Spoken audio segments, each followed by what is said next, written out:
Great American Rugby. Rugby is life and life is great. I'm excited to share an opportunity to partner with Great American Rugby and help grow rugby in the U.S.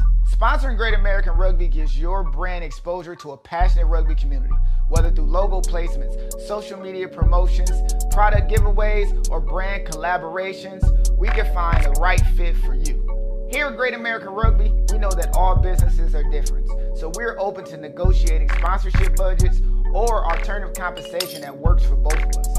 If you're interested, please fill out the sponsorship interest form. It'll only take a few minutes, and I'll personally reach out to discuss the next steps. Let's build something that benefits your brand while growing rugby. Thank you for your support. Let's grow rugby together. Rugby is life, and life is great. Be great. Great American Rugby. Rugby is life, and life is great.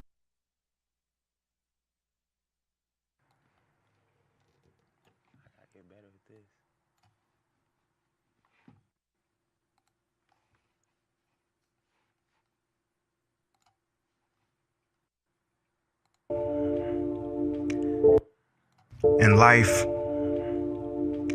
there's these moments, and in those moments, you got to give it all you got. You got to take your best shot. The time is now. So what are you waiting for? It's time to attack the impossible.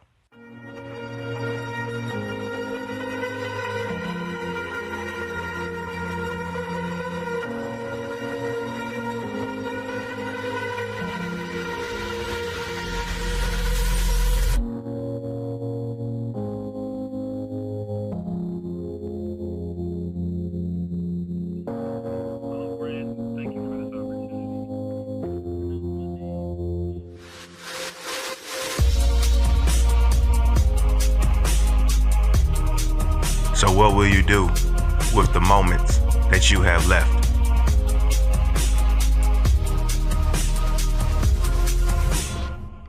All right. Welcome to another episode, or the first episode of That's All I'm Saying. I'm your boy Max Dollars, your neighborhood hoop baby. Justin, what's up, man? How you doing? What's up, man? I appreciate you letting me get the opportunity out here. Like I said, this is your boy Max Dollars. This is our first episode of That's All I'm Saying. And we had our two sponsorships coming along. Stillwear Athletics, as you can see, and the Great American Rugby. And before we get started, we want to give a shout out to one of our other sponsors, who is a singer. A great singer. Got a song out called Honey Man. We're going to put that on here in just a second. His name is Abasi Steele. We're going to get this thing popping. 1 second, Abasi. My bad. I had it set up. Let me get you up here. Abasi. Oops.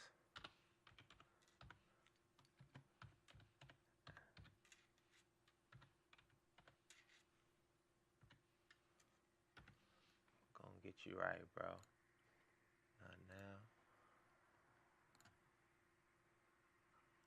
You know you want me, baby. You know I want you to. Abasi Steele, I'm your honey man. I'm really sweet on you. Take one taste of me, girl, and I will rule your world. I want to grow together. Let's let our love unfurl. Beneath the pale moonlight, where we're dancing slow, I hear whispers of love.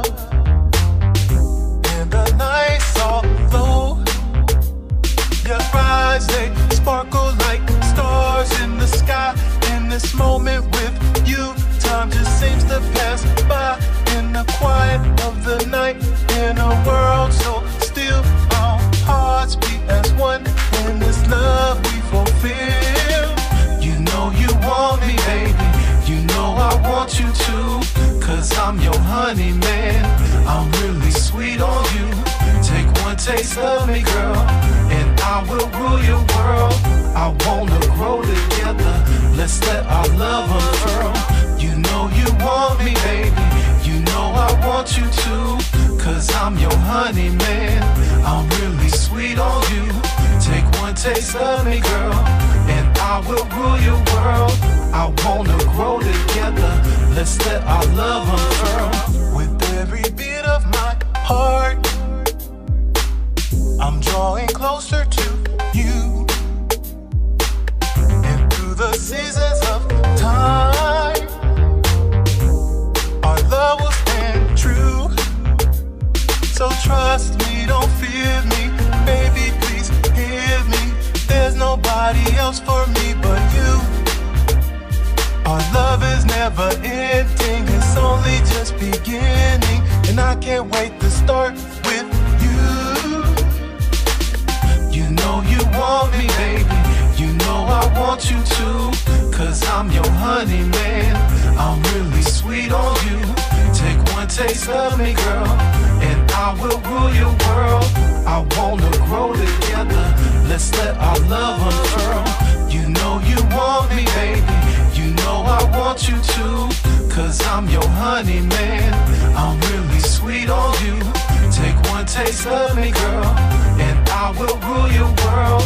I wanna grow together, let's let our love unfurl. You know you want me, baby, you know I want you to. Cause I'm your honey man, I'm really sweet on you. Take one taste of me, girl, and I will rule your world. I wanna grow together, let's let our love unfurl.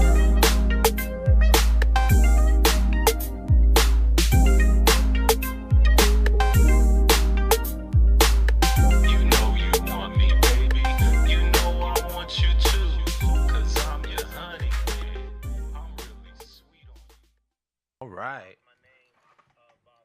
That was Abasi, and that's a jam, bro. Listen, Abasi is a friend of a friend, and he wanted to get his song played and get some more time, get some opinions. Now, I'll be honest with you, that's a summer jam. You know, the best part to me was the end, when the little beat drop. You know what I'm saying? Get your little dance groove on. I feel you, Abasi. I feel you. I feel you, and I appreciate you letting us play that song here. It's a great song. We're gonna keep it going for you, bro. Now, let's get the show popping. Again, you probably see me on Make It Make Sense. That was a show that me and my man Jordan had. We decided to go different ways at the moment. So I wanted to go ahead and pick it back up with That's All I'm Saying. And basically, that's all I'm saying. It's just a bunch of topics on my opinion, on how I think things are, what I see, and we go from there. All right. First thing we gonna talk about. Okay, is this NBA. Let's talk about GOAT James. All right. Everybody is starting to finally come around. It's about time. Okay. The man has been in the league for 20 plus years of full dominance. And now, towards the end of my man's career, y'all finally starting to give him flowers. Finally, Stephen A. Smith just the other day, or was it today, said, I'm ready to say LeBron James is the greatest basketball player of all time. Of course, he's been the greatest for the last 20 years. He just had competition, you know? Only thing that sharpens steel is steel. Only thing that sharpens iron is iron. And everybody knows that LeBron James has been tested for these last 20 years. His character, his play, getting compared to Jordan, a whole bunch of unnecessary critical thinking people have been kind of trying to take this man down. And finally, after 20 plus years of non-negotiation basketball, my man has finally overtaken the population. Everybody is finally in agreement that he is the greatest of all time. Let's run it down. Last 20 years, he's averaged 20 plus. He's the first and the youngest player to reach every milestone. Who cares about 4 rings? He was on 4 different teams, 3 different teams, 2 with 1, but you know how it is. The man is a legend, bar none. Better than Jordan, better than Kobe, better than everybody else that preceded him. He set the new level. Now, if you have anything to say about that, just look at the stats. You can't defeat it. LeBron James has finally defeated Father Time. The man is 40, averaging 25, 26 in his MVP year. He should probably get MVP this year, just off of GP. We don't care about Gilchrist Alexander. No, Shea, you're good. You can get it next year. You know what I'm saying? When LeBron finally retires. But I think LeBron should get the MVP this year Because if he's doing the same numbers that he was doing his MVP year 10 years ago in straight dominance, he should get it again. There should be no bias. If you're not better than him, you can't replace him. That's just how it is. There's a whole bunch of times that LeBron should have got the MVP. They gave it to Steve Nash, Dwight Howard. Dwight Howard he probably should have got, but Steve Nash, Dwight Howard, Derrick Rose. Come on, man. The man should have 10 MVPs in a row. You know, the championships, that's debatable. But the MVPs is not debatable. It's stats driven, dominance driven. You know what I'm saying? Just because somebody just surprised you one year and was able to do good in a year does not automatically make them an MVP candidate. So thank you, Stephen A. Smith. Thank you, NBA World. Thank you to everybody who's been watching this man's greatness for the last 20 years, because it's unstoppable. The man is great, and you can't defeat it. You know, it's just one of those things. He's unstoppable, and they might even win the championship this year. You know, I've been seeing Bud on IG talking about Lakers in 5. Lakers in 5. It's too early to say that, but be honest, it might be true. It might be true. Luka Doncic, once he gets back in playing shape, like for real, his confidence is up. He understands his role, which I'm sure he already does, but it takes some adjustment, you know. Once he gets his head into the game of being in LA, knowing that he's the man and he's going to be here for the next 15, 20 years too, come on, man. They might win it this year. Next year, they might get a dominant big, run it again. It's just what it is. The Lakers knew they can't win with AD. It's just one of those things. He was never a franchise player. He was never the best player on his team ever. He just had a team full of people who just wasn't that good, you know? To be honest, let's just break it down. AD probably shouldn't even been drafted number 1. When he drafted number 1? He's only reason he waited to the league is because he grew 10 inches as a sophomore. Shot up from 5'11 to 6'8, 6'10. I mean, that's the only reason he made it to the league. I mean, once you're taller than everybody, it's easy. I mean, if you really pay attention to all these superstars who came out of California, the Valley, and all these other, you know, hoopers that's in the league now, they really didn't play against no competition.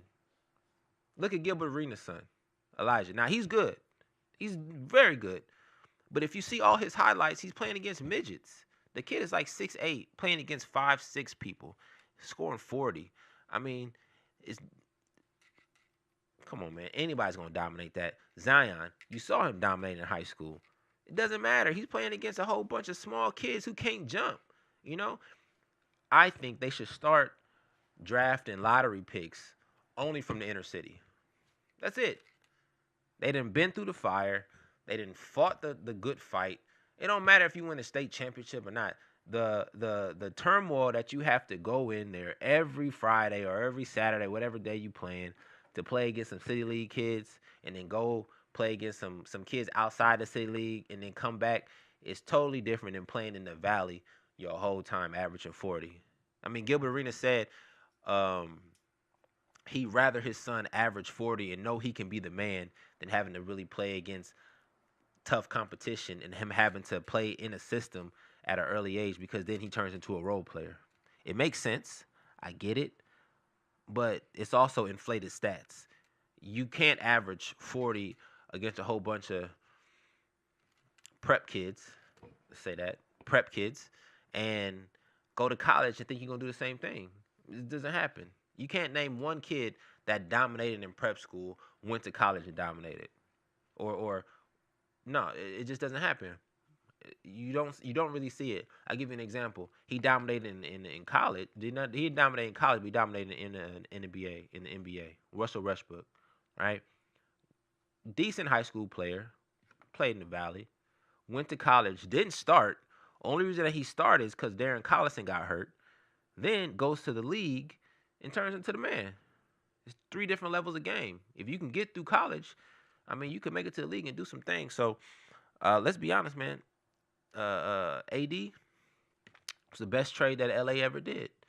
Now you see what's happening. Aftermath is crazy. Everybody gets hurt. Klay Thompson is looking to get out of there. Everybody's trying to get traded. I think, honestly, they need to blow up Dallas. Get some get some new blood next year, because this franchise is cursed for the next 10 years. You can't trade away your best player and think everything's going to be hunky dory. It just doesn't work that way. You got to have a plan you got to have a plan in action in order to um, execute and be good the continuance of the year. They rely too much on Kyrie. Prayers up for Kyrie. Tore his ACL. It's the wrong thing to happen at the age of 32, but hopefully he can recover soon and get back at there. But to be honest, Dallas is in some trouble. It's definitely in some trouble. Now, let's get to this. Wembenyama got diagnosed with the same issue that Chris Bosh had. Crazy. Now, the man is still young. I mean, what, he's like 22, 19, something like that. He still can play another 4 or 5 years without the illness really taking him down. But that limits his career, you know? He's supposed to average a triple-double, a high triple-double. I'm pretty sure that Wemby could average 40, 10, and 10. Easy. But now with this heart problem, it's probably not going to happen. He's probably not going to even hit the peak of his ability, because he's going to be on watch the rest of his career, because they're going to be hoping that he don't collapse during the season. So prayers up for Wemby. Hopefully he can survive these next couple years in the NBA without having any problems, because that illness that he has incurred is something serious. But, you know, I'm pretty sure that with the doctors that San Antonio has, they can prevent him from having any more issues in the near future. But that brings me to my next point. Any trade that you have, you got to have a 30-day clause, because I'm sure De'Aaron Fox wants to leave San Antonio now. Gotta want to leave, you know?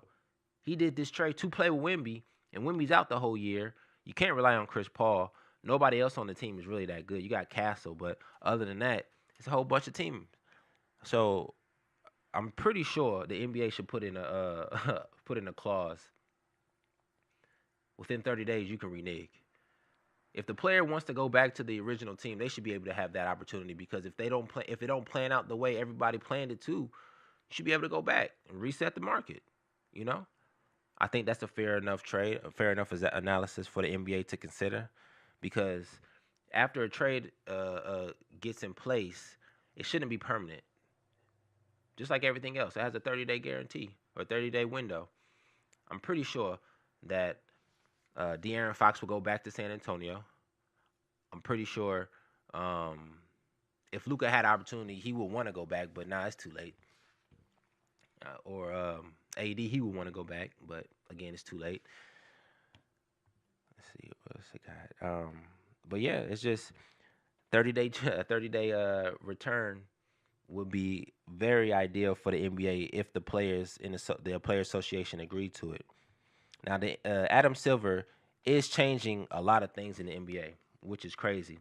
He's trying to make it more entertaining, more engaging, more exciting. Now, he's been doing a lot of different things in this last couple months, this last season, this last year or two, that has a lot of people in an uproar. You know, first thing he did was he's trying to fix the All-Star game. I think he did a decent job of trying to fix it. Nobody's going to actually like it when it comes to a point, because you know, nobody likes change. But attendance was higher this year. The aggression in the play was more exciting. They still fell back to shooting number threes and doing dunks, because, you know, who really wants to get hurt? But one thing you did see was a protest. It was the start of a protest. Now, LeBron sat out. Everybody was mad. He should have said why he didn't set out, or he should have told him before he wasn't going to play. He should have let everybody know the situation beforehand, but you have to look at it on both sides. If he tells everybody that he's not going to play a week before, nobody's going to watch. Or a lot of people are not going to watch. People will still watch it, but the attendance is going to be low.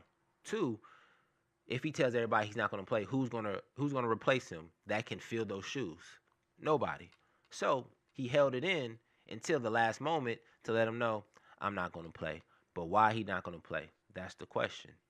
He decided not to play because the rules, or Adam Silver changed the rules to let the young players play and have an opportunity to shine on All-Star Sunday. That's too much of a change. Everything else was cool, but All-Star Sunday is a privilege, is an honor, and by letting them backdoor their way into the All-Star, a lot of people felt, took him back. That's why LeBron, what's his name, Draymond, said what they had to say, went a little crazy on the mic, and LeBron sat out. And his point is proven. So next year we're gonna see what happens to Adam Silver. Let's see how he changes it up again. I think that they're gonna do this one-on-one game, and if they happen to do the one-on-one, we're gonna really see some real hoopers because there's gonna be a lot of unknown players enter this one-on-one field and start boogieing, because one-on-one is different than 5-on-5, as we saw with the rivals and the females, the unrivals. Because just because you're good in a 5-on-5 game does not mean you're good one-on-one, mano y mano. And you see who really got it and who don't. Now, the people who I want to see in this one-on-one matchup next year for the fellas, if Kyrie is healthy, Kyrie, easy. I want to see Ant Edwards. I believe that he has some moves that he can do, that he can break some ankles, he can make some people look stupid, and he's entertaining, right? I think Spencer Dinwiddie should be in it. He's been talking a lot of trash over the years. About he the best one-on-one player that don't get no tick. So Spencer Dinwiddie needs to be in there. Maybe Steph. Maybe. I don't know how good he'll do on defense. He might get abused. But on offense, you really can't stop him. Okay, KD, he's a cheat code. But I would want him to see him play, because all you got to do is hope he misses, And then they should also bring the big three into the All-Star weekend. Why not? Bring back some nostalgia. All the old school players that played in the 90s and the 2000s, not the 90s, but the 2000s, late 2000s, let them get some shine, because they still have fans that love to see them play, obviously, because the big three is popular. And they also still got game. Look at LeBron. He's 40. Everybody in the big three is 40 and still can hoop. So they should bring that in as well, just to bring everything into the All-Star weekend as much as possible, to engage the fans. And the last suggestion I got, the last one, is really they should just adopt the Rucker Park style, the Drew League style, with a commentator running up and down the court with the players, giving out nicknames, talking trash, making people laugh, get the crowd in interaction, because right now it's just stale. Nobody really wants to see these players just throw lobs and shoot threes all day. No. They need to go ahead and get a little competition in there. Take away the three-point line, right? It's all twos and ones, Now, if they shoot a three, who cares? It's a two. Make it more interesting. Make it harder, Because I think they should hire the rims, stretch out the courts a little bit. Everybody's faster, everybody's stronger, everybody can jump higher. So make it harder for these players, because really the game is too easy now.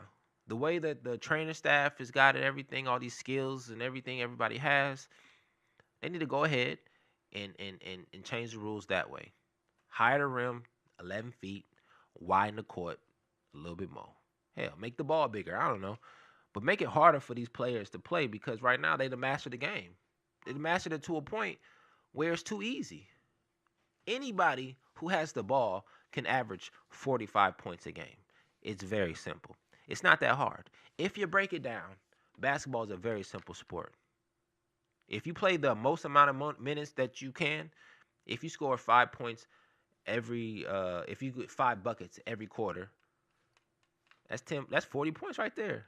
And you could break it down to any way. 2s, 3 here, free throws, fast break. You break it down to its most simplest form, you can average 40. Make it harder. That's all I'm saying. And last thing Adam Silver's doing, he's thinking about changing the quarters to 12-minute quarters, or to 12-minute quarters instead of 10-minute halves or whatnot, or 12-minute halves instead of 10-minute quarters, something like that. Because he's trying to make the game quicker, trying to make it more entertaining. But to me, they just got too many commercials, too many fouls calls, too many stupid rules that doesn't allow players to be players. You can't play the game and think about the rules every 2 seconds. That's why the defense doesn't play defense. Offense gets away with everything. You don't see a lot of good basketball until the playoffs, because the refs obviously don't call nothing. So maybe they shouldn't call nothing during the whole year. Let's get it real interesting. That's how basketball was before. That's why y'all love Jordan so much, because there were no rules. They would call fouls, but they would also let these men play. They'll let them fight. They'll let them get technicals and not kick them out the game. It wasn't so sensitive. But now everything is a little sensitive. Everybody got an opinion. Everybody got a worry. Nah. If you get knocked out in the game, don't fight. Shouldn't get upset. Just what it is. Jordan wasn't afraid to get punched.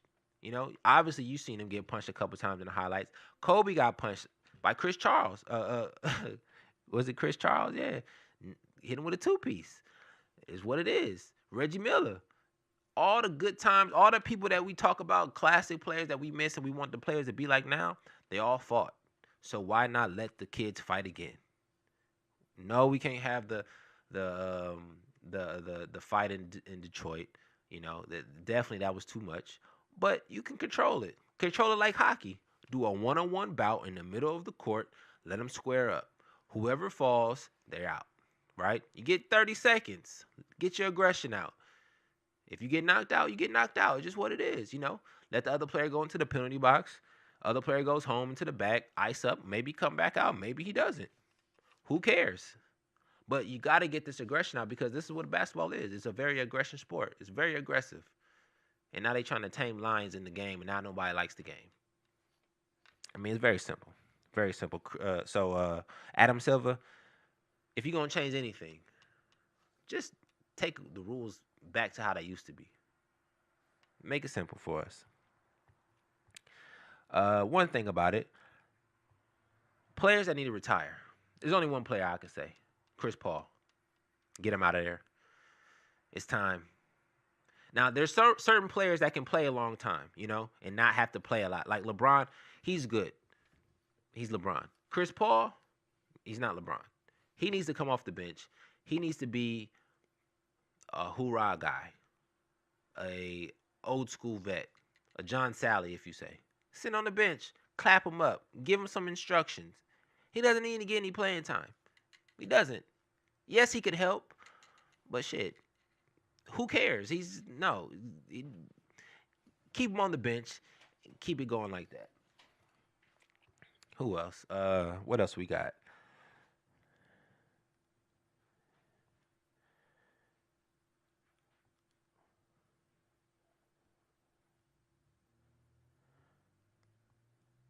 Purge out the Popovich having an issue when Wemby went down. It seemed like he went down at the same time. It's crazy. A lot of coaches seem to get fired all the time. That's one thing I want to talk about. In these franchises, the first person to get fired if the team isn't doing well is the coach. It's not the case. It's usually not the coach. It's usually the players. Why would you not get rid of the player if the coach isn't the problem? Because they think that the player is going to, satisfy the need of winning. But half the time, it's not the case. If you have a good combination with a good coach and a good player and you happen to win and you're getting better, you should keep that duo together. All in all, Phil Jackson, Kobe Bryant, Phil Jackson, Michael Jordan, right? But if the team isn't doing well and the players aren't playing well, it's usually not the coach. Usually it's not. It's the players. Maybe you got to get one of the two players out of there, get a new player, buy into the system, and go from there. For instance, Doc Rivers. Everybody talks about Doc Rivers, how he's not a good coach. I don't see it. I think he is a great coach. Has he won all the time? No. But it usually isn't his fault. It's the players. When he was with the Clippers, they should have won. They say it was Doc's fault. Nah, it wasn't Doc's fault. It was Chris Paul's fault. Should have got rid of Chris Paul. He was the problem, obviously, because he ain't won nothing yet. You go to the Celtics, he wins. Why? Because he has a whole bunch of veteran players who understand the situation. Let him win. Let him play. Let him win. He goes to Philly, can't do it. He goes to another team, can't do it. Why? It's because the players ain't buying in. You got to get rid of the cancers in order for everybody to play good. And that's just what it is. So I think that coaches shouldn't be fired because of players. Players should just get traded and restart the franchise again.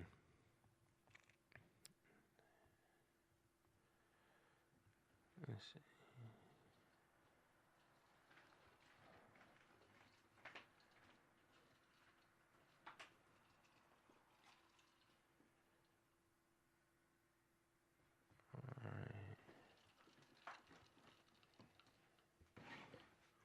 What's up, bro? Everybody, welcome to this to the podcast, Justin. Let me see here. Let me get you some applause. Actually needed some fun and excitement over here. Hey, definitely couldn't hurt. How's your day going? Oh man, a lot better now. Yeah. What you That's all I'm saying, man. It's a lot better now. You just release some demons or something. Something like that. Yeah. No, I didn't release them. They escaped. I'm hanging on to them things. No, for sure. I understand. Hey, let me ask you this, Justin. Have you been up to date with this whole Drake and Kendrick Lamar situation? No. So, I mean, I know they're beefing or whatever, I guess, right? I mean, that's pretty much all I know. I don't know what the. Yeah, but there's more. There's more, right? Tune in. From what I heard, this might have been an inside job, right? It's been set up from the jump. Yeah, that makes sense. I mean, of course, any publicity is still publicity. Yes, any publicity is still now publicity. Everybody's talking about them, so I guess it worked. Exactly. But what happened was there was a plan it was a plan set, and the plan just went left. Okay, I believe that. From what I was told, Drake and J. Cole made the song, Third Person Shooter. Wasn't a diss, wasn't nothing. It was a great song that was actually involving the top 3 artists of our time: Drake, J. Cole, Kendrick Lamar. I think they went to Kendrick and said, this is a great opportunity for us to get some disturbance in the force, right? Get the people talking, build some conflict, because there was already conflict built there between the two. How about we finally have a head-to-head bout? You guys are both at your peak. It can't hurt. So Kendrick responds to the Third Person Shooter. Again, Third Person Shooter was not a diss. It wasn't. But he responds as it is a diss. And then you see J. Cole respond, and you see Drake respond. But what happens is J. Cole jumps out of the diss. He doesn't want to fight. That's not part of the plan. It's not the plan. J. Cole, you were supposed to stay in it. It was supposed to be a triangular effect. A third wheel. It was a third wheel, like the Hove, like the diamond. But J. Cole dropped out. Why? Because the beef between Drake and Kendrick was too deep. They were saying things. Real beef? It's not real beef, but manufactured. It's manufactured, but it stems from a point of jealousy, it seems. It just seems that way. Only because on the song that we all know Kendrick from we first heard him, was a song on Drake's album of Take Care. And on that song, he said he met a guy and he was jealous of him basically because he's the same age, but the guy was doing bigger and better things than him at the same age. So it made him recalibrate, kind of make him upset that he wasn't on that same level because they're doing the same stuff, right? So in that instance, he kind of seemed to be in odds with Drake. Fast forward to this. all that animosity, all the sneak dissing they've been doing for the last 20 years has come to a head. Bottled it up? They bottled it up, but it spilled out now, right? Now to the point where they done put Kendrick in a position that he can't sustain, right? They say that he is the number one guy right now, or was. So that just upped his game. So now he's got to prove it to him. Now he's got to work twice as hard. But he has never been that type of artist. He will make an album and he'll go on hiatus for a little time. Sure. But Drake has never went on hiatus. Drake, he produces month after month, year after year. It's continuous. He's a machine. To be the number one guy, you have to outbeat the number one guy. Right, yeah. You can't outbeat the number one guy if you don't do the same stuff or better than what he's doing. So the beef comes. The songs come out. J. Cole falls down. But them two, Drake and Kendrick, stay at it. More personal things start to come out, right? Now, one thing is true. One thing is false. The one thing that is true is that Kendrick did have a domestic violence against his wife, right? He was the beater or the BD? He was the beater, supposedly. I don't know. I wasn't there. I was a victim of domestic violence. You let her beat you up, man? I didn't but... No, I've been there too. Sometimes you just got to take a punch. And most of it's verbal. The verbal is even worse than the physical. You think so? As far as the abuse, yeah. You think so? I don't know. Bruises heal, man. Words don't. They stick Sticks with and stones. Might break my bones, but words, they always hurt me. Yeah, man. Nah, it's true. I think you're right. But especially in this case, because they're not fighting. There's no sticks and stones being thrown. There's only words, right? And the things that are said about Drake hasn't been proven true yet. The whole pedophile thing. So isn't that considered slander then? It is slander. It is. So it should be in court right now. You would think, but in the art of rap beef, it's all fair game. If you think about it, Pac had a beef with who? Biggie, right? Well, a lot of people. Yeah, a lot of, but he had a track called "Hit 'Em Up." Right. Yeah. Right. First thing he says. He calls them all out by name. Yeah. Fuck your bitch and the cook you can't. Ain't talking about fuck your girl and all this other stuff. The whole crew and everybody. Yeah, but those are words, right? But they led to action though. Not by them though. Allegedly. Other people. Well, Orlando. Well, I guess they finally figured out who killed him, but it wasn't those two. It was outside people feeling like they're inside of the brief when they're not, right? Just like Jay-Z and Nas, right? With Ether, I feel like Ether is a worse song to be played than what was Kendrick's songs? Not Like Us, right? Because in Ether, all he talks about against Jay-Z is how ugly he is. That's the whole song. You can be ugly and be a billionaire. You can be ugly and be a billionaire, but you're still ugly. But it's a fact. On the outside. Yeah, maybe well, on the you're inside. not ugly on the inside. I don't know. We don't know.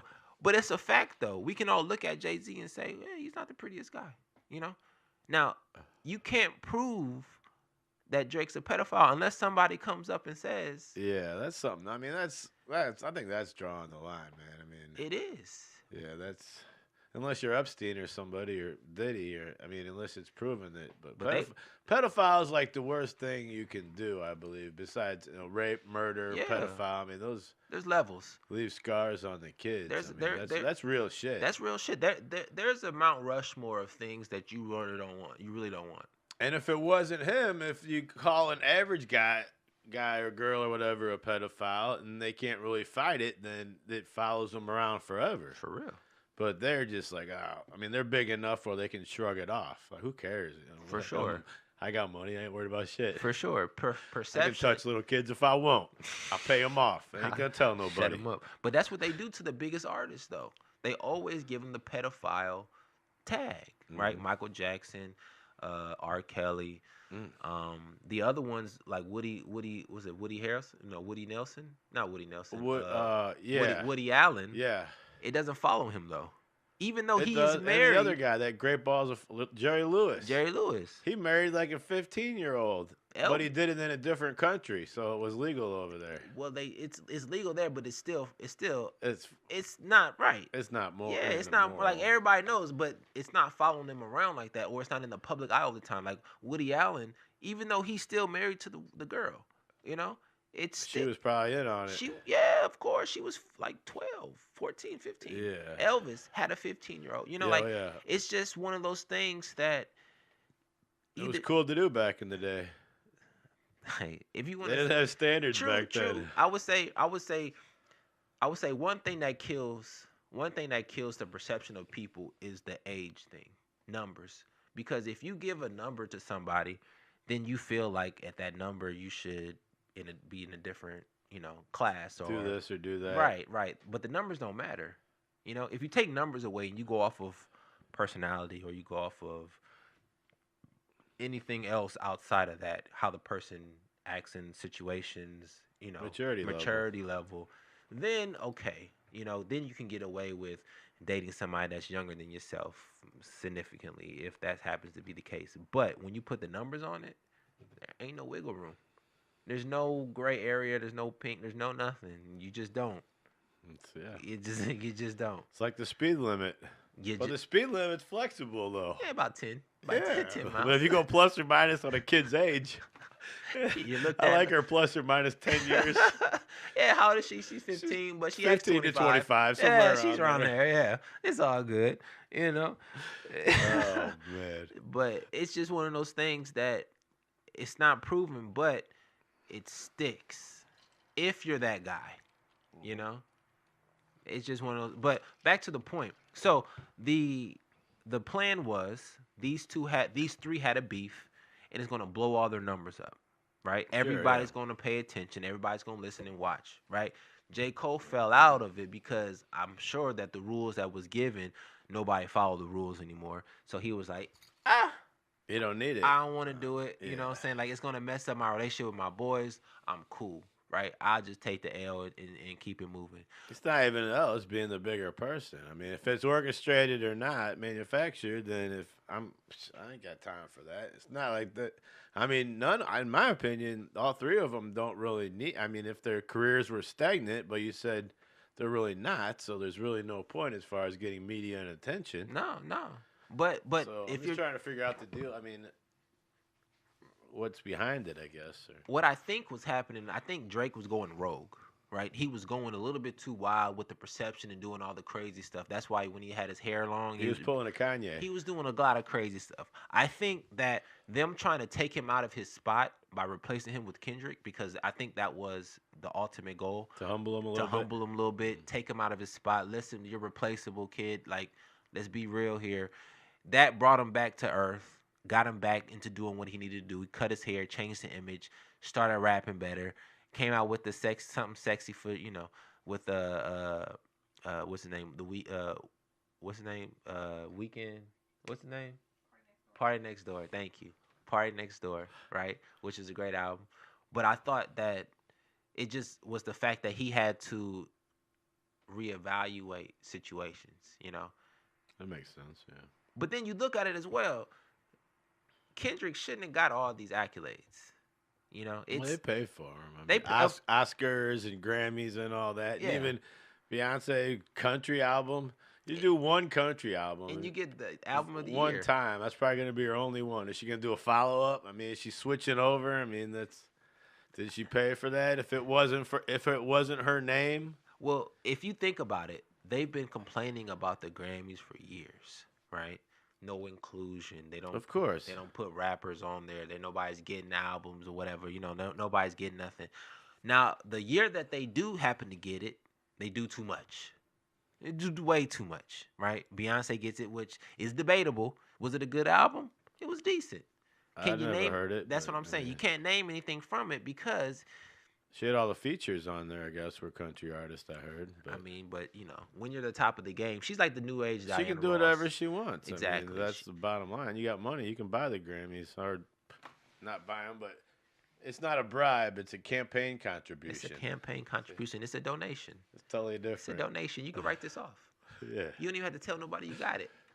But you remember, you owe me. I'll Call give you my this little name. check right here. And, Call my name at Yep. the ceremony. That's all you got to do. Open Yeah, the card. And the winner is Beyonce. Max. For sure. That's how it is. So I think that what they did was they try to humble my man Drake. They try to put him back to earth, which I think they did because he's coming out with some good joints. He actually said that he's coming out with a more rap album here soon. You know, after this the album with him and Party Next Door calms down, he's gonna come out with another album, and it's gonna be what everybody's looking for. You know, everybody wants to hear him rap and talking shit. See if he gonna say something more about Kendrick and whatnot. But you know, it is what it is. You know, so Yeah. the fact of the matter is that Drake at this particular time is too strong in the industry. He's just too strong. You can't take him down. You know. Yeah, that makes sense. He's been doing it for too long, and everybody already likes his music. When somebody likes something, it's hard for them not to like it. You know, you have to have somebody really come in. Yeah, they haven't found any of his skeletons, so he's no one's really at his caliber, I guess, at this point. Nobody's there yet. You know, and they're trying to find the next guy, but Right. all the next guys are falling off. You know, Little Baby having an issue. The Baby fell off. Migos. Dirk's in jail. Dirk's in jail. You know, like it's just J. Cole. He's already there, but he's not going to eclipse him. He's just he's a tier by. He's at his plateau. Yeah, he's hit his plateau, which is fine. You know, it's good. He's been in the game for 10 years too. You know, he's did what he's supposed to do. You know, he made it last. So, it's going to be interesting to see how it's going to be in the next year. The rest of this year hands up, and you know, see what album he comes out with. See what Kendrick does, because if Kendrick can follow up after this GNX album with some bangers, then we might have something to talk about. Then we might have a discussion about who's really number one. Because if he can follow this up with another hit, and then another hit, and then follow this year up strong, he might be taking a spot. Put that battle to bed, huh? Put that battle to bed. Put that baby to bed. Put that night, mother. Night, mother trucker. Straight up. So it's going to be interesting to see how it goes. But at this moment, if this was a race, I would say Drake took the lead. Kendrick was winning for a while, but I think Drake took the lead. You know, it's not hard for a champ to get back in the lead when everybody's already in your favor. So we're gonna see what happens here in the the rest of this year here. Maybe they'll both be at Super Bowl next year. I don't think Drake will ever do Super Bowl. He's already said it. He's already declined it like 3 times. Oh, okay. Yeah, he don't need it. You know. And you have to you have to pay for the Super Bowl. You don't pay for the actual Super Bowl. You pay for the production. Yeah, you still paying. I know. Yeah, it's stupid. Not really. Why not? You should pay me for coming because I'm making people watch. Yeah, but it's also promoting. That's what Usher did. And he had his new album come out right after his performance. Yeah, he did. So something like that, it makes sense. It's basically paid promotion. Yeah, true. So you can look at it both ways. But most people are there to watch the Super Bowl. They're not there to watch the halftime show. Exactly. But if you have a very exciting... If I want to watch a halftime show, I'll just go to YouTube after it's over and watch it. Makes sense. If I want to watch the Super Bowl, I want to watch that. I mean... You're right. You're absolutely right. But the St. Louis Rams weren't in the Super Bowl this year, so I didn't watch it. You didn't watch it? No. You're not going to watch it for a while. They might get a team, though. You heard about that? Battlehawks? They might infuse. Caw-caw! If they were smart, they would infuse all the UFC teams with the NFL, which I'm sure they are. No, it's a second tier. The UFC and the XFL already merged. Yeah, but you need real practice players that can be accessible to get hurt. Whatever happened to the 3-on-3 basketball league? The Big Three? Yeah. It's still playing. Is it? Yeah, of course. Oh, okay. There's a whole bunch of old basketball players that still want to hoop. See, that could be like the UFL. But that's what they're doing, aren't they? Yeah. I don't know. You could call it the senior league. All the retirees and guys that got injured. Yeah. The Dream Again League. The Dream League, something like that, you know, because they still dreaming about better days. The shoulda, coulda, woulda league. It's not, yeah, shoulda, coulda, woulda. That would be a heartbreaking league. Heartbreaking league. Hey, let me ask you a question, Justin. There's been a discussion online about people washing themselves. Okay. Now, when you take a shower or bath or however you clean yourself, do you use a wash rag? No? Straight hands? A loofah? Is that what it's called? Those little squishy things? Yeah, that's what it's called. Yeah, loofah. Yeah, no problem. So there's a lot of people online that said they don't use wash rags. Yeah, wash rags they got a lot of bacteria in them, and they don't believe really. that. But they don't really. They don't even. What I was saying is they don't even use a loofah. Well, how do you get the damn bubbles? They use their hand. That's weird. I would say so. So they're vigorously stroking themselves the whole time. The whole time. Oh man, that's crazy.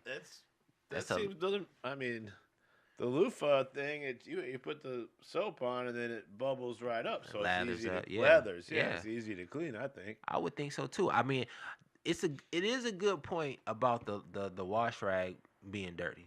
That makes sense. Same with the kitchen sink. You used to be got the kitchen rag too. You wipe the counters off, but now you just use those wet wipes or whatever. So those are really.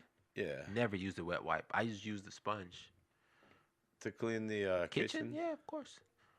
With what you spray? You spray some... No, I use the soap from the dishwashing soap. Dish soap? Yeah. It doesn't leave a film on there? No. Squeaky clean? Squeaky clean. Look at you there. Mr. Clean, Mr. Clean. I swear. Oh, easy. Man. Okay. I never... okay. See, you learn something new every day. I didn't even think about losing a loofah, you know? Yeah. It's just, you know, I use the little hand glove. You know what I'm talking about? Oh. Yeah, it's like a loofah, but it's a glove. Oh, okay. And you just put the soap on it. And it's the same as washing with your hands. You just have a glove on with some. It got a little thing on it. It scratches you. Oh, okay. Yeah. Yeah, it's the same thing. It's the same thing. Yeah, because if you just put the soap on by itself, it'll like it just fall down. Yeah. But you need some lather. You need some bubbles. I agree. Yeah, you know? I agree. But the crazy thing is that the people that I was watching, they were saying, you know. They do it by choice? They do it by choice. They can't afford a loofah? They do it by choice, man. And they don't, like, I'm not against everybody, like, however you want to clean yourself. As long as your ass ain't stinking, or you can't come around me. I agree with you. There should be a, I don't know, like a normal rule of bathing. Do you wash top to bottom or bottom to top? Top to bottom. Top to bottom. I start where it starts, you know? What about yourself? Correct. I'm not weird, bro. No, but I mean, there's a lot of people who don't even wash themselves. I don't understand it. From when I was watching the video, they was like, one girl, she said, when she takes a shower, she most of the time washes her hair and gets out. But that's like once a week. So she really just showers. Is she attractive? She was decent. She was decent. I mean, if you saw her walking and you didn't know this information, you would say, yeah, she's pretty. As long as I saw her walking and didn't smell her walking. For sure. Body odor is a thing. You know? Body odor is a real thing. A blind man went to the fish market and said, "Good morning, ladies." Was there any ladies there? No, just the fish market. The fish. That was the one lady that walked by. She said, "Hey, I'm doing well." But it's just one of those things, man. Like, yeah, I'm either in clean mode or dirty mode. Like, I showered before I got here, so I'm in clean mode, right? Sure. It's like trying to stay clean. But if I'm at home, I'm painting or cutting grass. I'm in dirty mode, so I know I'm gonna bust my ass, and I know I'm dirty, and then it's one or the other. I don't be in like half-ass dirty or something. No. It's like either fresh or I'm working, basically. For sure. I mean, I think that if you're in your house all day, you probably don't have to take a shower every day, because I would say that your house is probably is the cleanest that is for you. It's your environment. If you're not going out in public, you know what I mean? Smell yourself. Exactly. But if you're going outside and you're running around these folks, and you sweat without even knowing you sweat, because the body is in motion at all times. You know, it overheats, it cools down. It's a big engine. You need to take a shower. You gotta clean yourself. You know, if not every day, maybe every other day. Unless you're European, they like that musty shit. They do. It's a fragrance. It's pheromones. It's a pheromone. Hey, baby, that's just my pheromones. Hey, what you can do? If she likes it, she likes it. She like that. Yeah, I want to see if that one lady, that non-shower lady, she's in a relationship or not. It's in her DM. You know, Like, is there a Mister All she does- Stank involved? all she does is she washes her hair and gets out the shower. She's in there 5 minutes max. Once a week, shower hair. I mean, that's what she said, bro. That's what she said. Now, I'm pretty sure that if they're going to the doctors or something, that they clean up for sure. But Bring her to the gyno. yeah, exactly. I'm Ooh. sure that's the worst job to have. Gotta be. Ugh. Even though you see a lot, you still see a lot. You probably see the ones you don't want to see. Disgusting. Disgusting. The good, the bad, and the ugly. Or it's too much. It's too much. I couldn't do it. I couldn't do that right there is a lot of. If you're a man and you're a gynecologist, You couldn't enjoy it the same way. you can't. You can't. You can't enjoy intercourse that much anymore. It's like eating chocolate every day, all and, day, and working at a chocolate factory. and you won't. You Yeah, won't after eat, a you while, won't want to eat it. Yeah, you're not gonna eat it. It's just one of those things. I could never be a gynecologist. Never. Couldn't do it. Yeah, I mean, it'll be cool at first, maybe. Just to peep out a snatch or two, I guess. But I mean, after that, The first day, after that I'm good, because you're gonna run into a problem. You're gonna run into an issue. not everybody's there for a healthy Every visit. day, Huh? exactly. Somebody's gonna have a problem. The blue waffle. Doc, there's something growing. Ugh.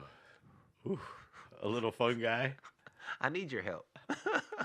Let me get my head Yeah, lamp go- here. What's going on in there? Hello, hello, What hello. you- Once that thing echoes, then you probably know it's time to sew it up. Hey, it's crazy.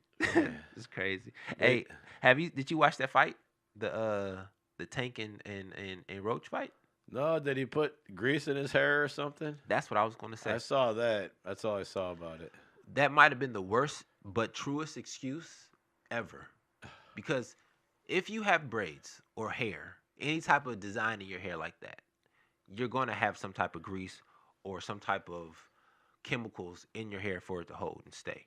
It's just what it is. They do that on everybody's head. They just don't braid your hair or do your hair and just leave it as it is. They put some type of holding gel, some type of. He should have had his do-rag on. He should have rocked his do-rag as he fought. But the excuse made sense. You just don't say it.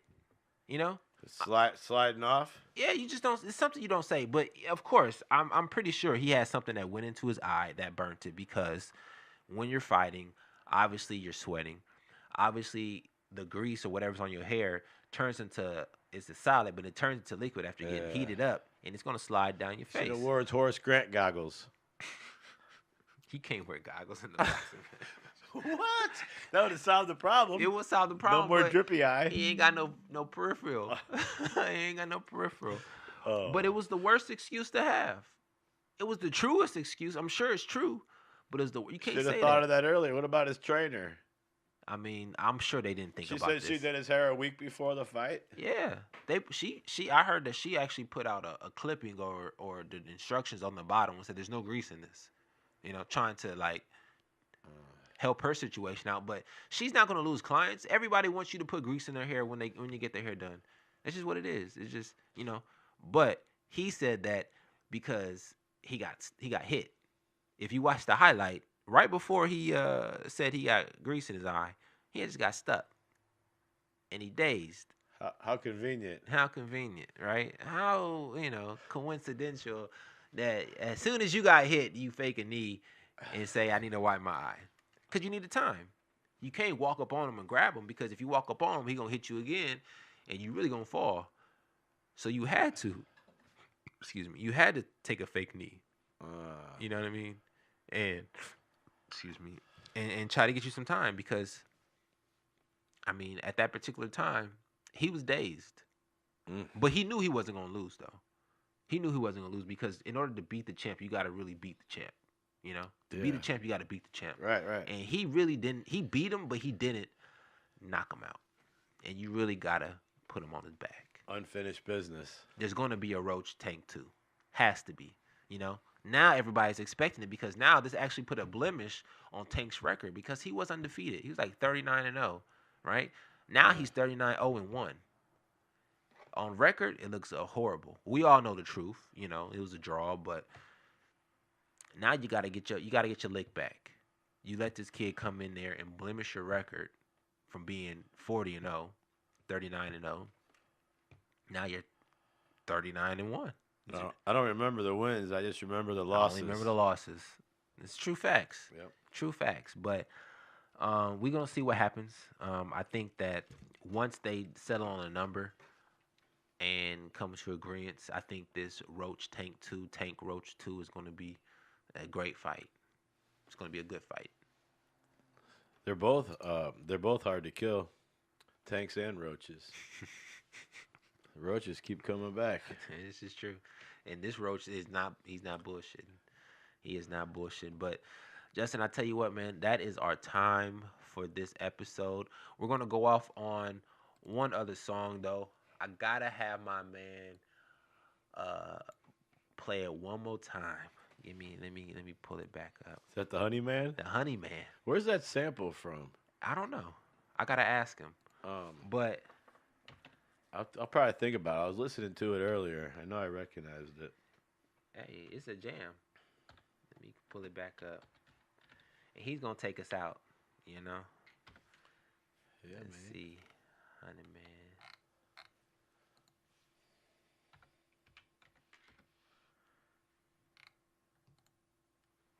You know you want me, baby. You know I want you too. Ladies and gentlemen, I'm your honey, man. that's all I'm saying. Take one taste